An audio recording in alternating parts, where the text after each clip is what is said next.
ہمارے ساتھ موجود ہیں۔ حضرت سے گفتگو ہو رہی تھی بریک سے پہلے کہ حضرت اگر کوئی شخص دکان سے کوئی چیز لے آتا ہے، یہاں پہ مختلف کھانے کی چیزیں جو ہوتی ہیں ان میں حرام چیزیں ایڈ ہوئی ہوتی ہیں، اس کو کیا کرنا چاہیے؟ پھینک دینا چاہیے؟ کسی کو اگر دے دے، اس پہ گفٹ کے طور پہ کسی کو پیش کر دے، ہمسائے کو یا نیبر کو یا دوست کو، تو کیا اس پہ کوئی گناہ عائد تو نہیں ہوگا؟ اس پہ سہیل بھائی اس کو جو ہے نا ثواب کی نیت سے نہیں دینا چاہیے،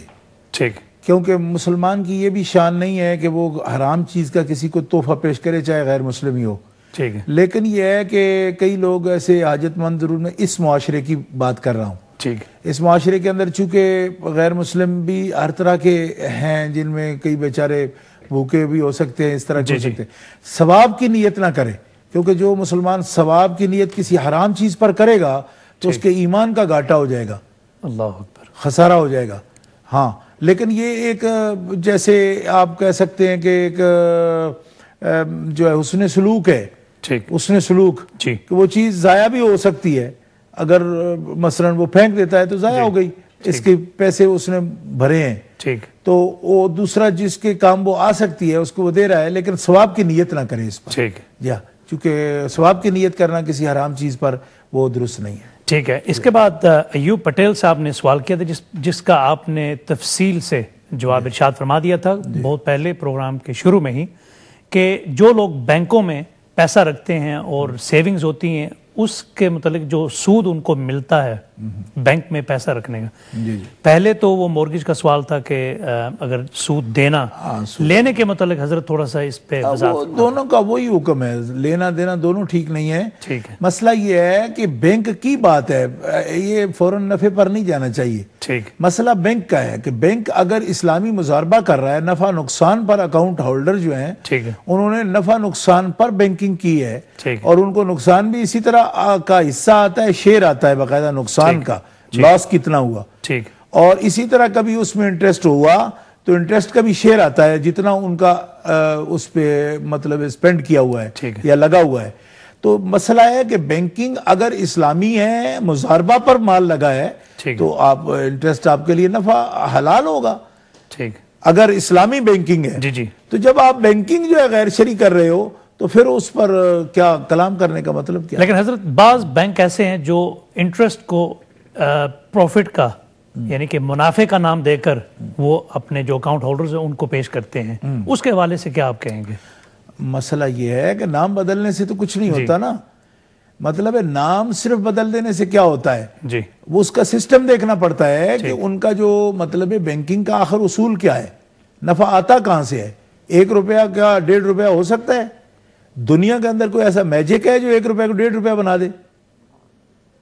یہ تو نہیں ہے، کیا کوئی دنیا میں ایسا ہے؟ نہیں ہے، ظاہر ہے وہ کسی سسٹم سے بڑھتا ہے نا، جی جی بالکل، جس سسٹم سے بڑھتا ہے اس میں یہ دیکھنا ہے کہ وہ تو گھٹنا بھی چاہیے، جی جی، کیونکہ دنیا کے اندر کوئی ایسی تجارت بھی ہے،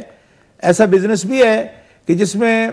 یعنی 100% شورٹی ہو کہ اس میں ہمیشہ نفع ہی ہوتا ہے کوئی ایسا؟ نہیں، ایسا تو نہیں ہے، ایسا نہیں ہے نا۔ تو اسلام یہی تو کہتا ہے نا کہ یہ 100% جو شورٹی آپ دے رہے ہو تو یہ سسٹم جو ہے یہ غلط ہے۔ کس کو اللہ تعالیٰ جل شانہ نے یہ اتھارٹی دی ہے، اور کس کو اس قسمت کا معلوم ہے کہ وہ ضرور آپ کو نفع دے گا؟ کس نے لکھا ہے کہ نقصان ہوا تو نقصان بھی آپ کو دیں گے، اور پھر اس کا تناسب بھی بتایا جائے کہ شیئر ہولڈر پر کس وجہ سے آئے گا اور بینک اس میں سے کیا لیتا ہے؟ یہ ایک سسٹم کی بات ہے۔ تو اس وقت اس سوال کو ایک عام جو ہمارا سائل ہے، پوچھنے والا ہے، اگر اس کو ہم اس بات پہ لے جائیں تو یہ تھی بینکنگ کے مسئلے کی ایک تحقیق آ گئی، ریسرچ آ گئی، اور اسلامی حوالے سے معیشت کی تحقیق۔ تو ہر ایک آدمی اکنامکس کا اتنا ماہر نہیں ہے، نہ اسلامی معیشت کا اتنا ماہر ہے، ان کو صرف یہ سمجھنا چاہیے کہ نام بدلنے سے حکم نہیں بدلے گا، اگر سسٹم اس کا درست نہیں ہے، اسلامی مضاربہ کا نفع ہے تو وہ آپ کے لیے حلال ہوگا۔ ٹھیک ہے، سبحان اللہ۔ حضرت اسرار صاحب آکسفورڈ سے انہوں نے ایک سوال کیا تھا کہ حضرت شیر خدا مولا علی مرتضیٰ ان کے متعلق کہ بعض لوگوں نے انہوں نے سنا کہ کسی چینل پہ یا کسی حوالے سے کہ حضرت علی مرتضیٰ شیر خدا رضی اللہ تعالیٰ عنہ کے متعلق کہ کیا وہ انبیاء کرام سے افضل ہیں، اور کیا وہ جبرائیل امین سے بھی افضل ہیں، یہ انہوں نے آقا علیہ الصلوۃ والسلام کے بعد افضلیت کا یہ سوال بارہا سننے میں آتا ہے، اور بارہا آپ نے اس کا جواب بھی ارشاد فرمایا، اور قرآن پاک کی ایک آیت جن کا حوالہ انہوں نے دیا تھا، وہ آیت کس شخص کے متعلق، یعنی کس کی طرف وہ آیت کا اشارہ ہے، اس پہ تھوڑی سی آپ وضاحت فرما دیں اور گفتگو فرمائیں۔ جی بسم اللہ الرحمن الرحیم۔ حضرت جواب دینے سے پہلے انیس قادری صاحب سلاؤ سے ہمیں انہوں نے جوائن کیا تاکہ وہ زیادہ دیر حائل نہ رہیں۔ السلام علیکم ورحمۃ اللہ۔ وعلیکم السلام ورحمۃ اللہ وبرکاتہ۔ کیسے ہیں آپ؟ اللہ کا شکر ہے۔ خوش آمدید ہمارے پروگرام میں، آپ نے ہمیں جوائن کیا سلاؤ سے، کیا سوال ہے آپ کا؟ جی سب سے پہلے تو میں قبلہ سید عرفان شاہ صاحب مشہدی صاحب دامت برکاتہ العالیہ کی بارگاہ میں سلام عرض کرتا ہوں۔ وعلیکم السلام ورحمۃ اللہ وبرکاتہ۔ ہم الحمدللہ اپنے جتنے بھی سیدزادے ان کے غلام ہیں، تو سوال میرا یہ ہے حضور، کیونکہ ٹائم شارٹ ہے، جی یہ جو امام صاحب ہیں ائمہ مجتہدین، یہ ٹوٹل کتنے ہیں؟ جی تو دوسرا یہ کہ غوث پاک رضی اللہ تعالیٰ عنہ کو کیا ہم امام کہہ سکتے ہیں؟ تو کیونکہ وہ بھی ایک ان کا ایک مقام ہے۔ ٹھیک۔ دوسرا سوال، ایک اور سوال ہے چھوٹا سا، وہ یہ کہ مسجد کی حرمت کے لیے ارشاد فرما دیں کہ جب کوئی عالم صاحب بیان وغیرہ کرتے ہیں، کیا کوئی ایسی بات وہ کر سکتے جس میں لوگ جس سے بہت زیادہ ہنستے، تو اس کا گناہ امام صاحب کے ذمہ ہے، یہ کیا اس کے بارے میں ذرا تھوڑی سی مسجد میں، مسجد کے اندر جو اسپیچ وغیرہ ہو رہی ہو جب؟ ٹھیک ہے، آپ کے سوالات پہنچ گئے، انشاءاللہ شاہ صاحب آپ کی باری پہ جواب ضرور ارشاد فرمائیں گے۔ دیکھتے رہیے امہ چینل، جزاک اللہ۔ حضرت علی کے موضوع پہ آپ گفتگو فرما رہے تھے۔ حضرت امام المشارق والمغارب دفاع المعضلات والنوائب اخر رسول و زوج البتول اسد اللہ الغالب امام برحق سیدنا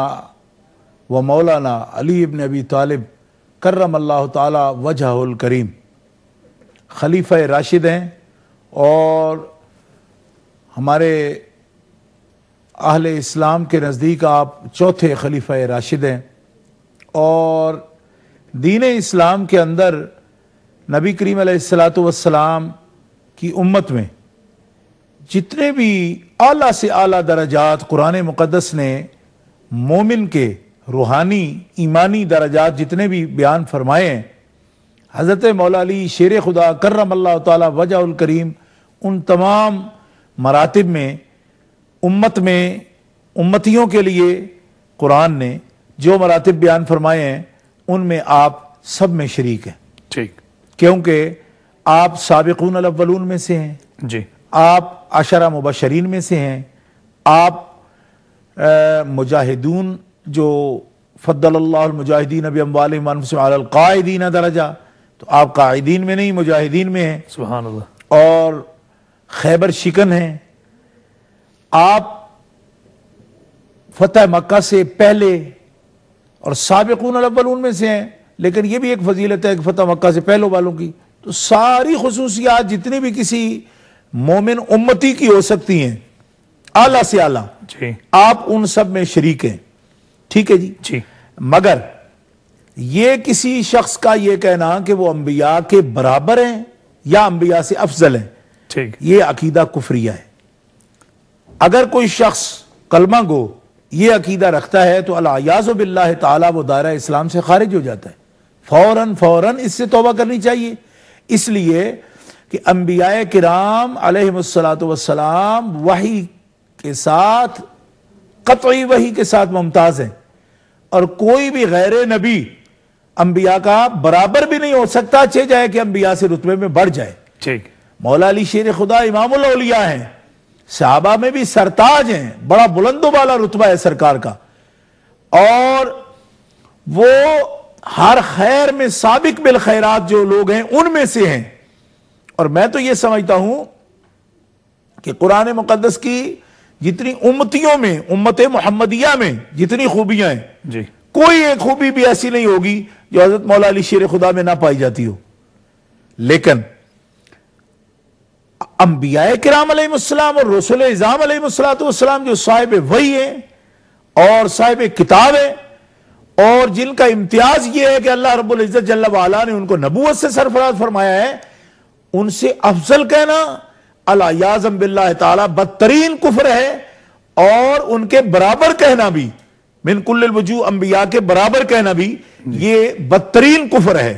کوئی غیر نبی کے برابر بھی نہیں ہو سکتا، چاہے جائے کہ ان سے افضل ہونے کا عقیدہ رکھا جائے۔ اور حضرت جبریل امین علیہ السلام کا بھی یہی حال ہے، کیونکہ آپ رسول ملائکہ میں سے ہیں، اس لیے ان کے ساتھ بھی اس قسم کا کوئی جملہ اگر کہے اور ان سے افضل مانتا ہے تو وہ بھی اسی کفر میں مبتلا ہے، اور اس سے پرہیز کرنا ہر مسلمان پر فرض ہے۔ اور ایسے عقائد جو ہیں ان کے لیے کوئی کسی قسم کی دلیل جو ہے وہ کسی کے پاس نہیں ہے، تو بندہ اپنی امانی جو ہے، اپنی قلبی خواہشات، ان میں کوئی بندہ مجذوب اور مجنون بن کے کہتا ہے کہ میں جس سے عشق کروں میں سب سے بڑا ہوں، تو خدا کے بندے یہ رتبے آپ تو نہیں دے سکتے نا نبوت کے، یہ تو اللہ دیتا ہے۔ بے شک آپ بڑھانا چاہتے ہو تو اپنی جان کا مالک کہو اس کو، اپنا سب کچھ اس پہ قربان کرو، اس کے طریقے پر چلو، اس کے اشارات پر چلو، ان کے خطوط پر چلو، جو کچھ وہ نقش قدم چھوڑ گئے ہیں اس کو اپناؤ، محبت کرو، پیار کرو، نجف اشرف جاؤ، خدمت پہ حاضری دو، ان کا نام لیوا لوگ جو ہیں ان کی خدمت کرو، اور وہ ذرائع، وہ ان کے نظریات جو ان کو پسند تھے وہ کام بھی اپناؤ، اور نام جپو، جو کہنا چاہتے ہو کرو۔ لیکن اب یہ تو نہیں کہ آپ محبوب کو خدا کہنا شروع کر دیں، رسول کہنا شروع کر دیں، یہ رتبے آپ کے دینے بس میں نہیں۔ آپ کے پاس کیا یہ طاقت خدا نے دی ہے کہ آپ کسی کو نبی بنا ڈالیں معاذ اللہ، یا خدا کا رتبہ دے ڈالیں؟ تو اللہ کے پیارے رسول صلی اللہ تعالی علیہ وسلم نے نبیوں کے برابر بھی کسی کو نہیں کہا۔ دیکھیں نا، جہاں پہ صحابہ کی شان بیان فرمائی ہے وہاں بھی الا النبیین والمرسلین، یہ باقاعدہ حوالہ دیتے ہیں آپ اپنے صحابہ کے بارے میں۔ احادیث صحیحہ میں آپ نے فرمایا میرے صحابہ کو ساری امتوں پر اللہ تعالی نے امتیاز دیا ہے، چنا ہے ان کو، وہ منتخب ہیں، خیر امت ہیں، سب لفظ بولے، مگر الا النبیین والمرسلین، الا النبیین والمرسلین، یہ سرکار ساتھ ساتھ فرماتے چلے جاتے ہیں کہ نبی اور رسول چھوڑ کے، نبی اور رسول چھوڑ کے، اس واسطے کہ ان کا امتیاز ہے، قطعی دلائل کے ساتھ وہ ممتاز ہیں، ان کے برابر کوئی نہیں ہو سکتا۔ اور یہ عقیدہ رکھنا تمام اہل سنت و جماعت کی جتنی بھی کتب ہیں، مسلمات میں سب کے اندر موجود ہے کہ غیر انبیاء کو انبیاء کے برابر کہنا بھی کفر ہے، اور اگر اس پر کوئی مصر ہے تو وہ یقیناً دائرہ اسلام سے خارج ہے، اور اسی طرح ان سے افضل کہنا اس کی تو کوئی گنجائش ہی نہیں ہے، سننے تک کی کوئی گنجائش نہیں ہے کہ کوئی اس قسم کی بات کہے۔ اور مولا پاک اگر اس کو خود سنیں گے تو یقیناً سب سے زیادہ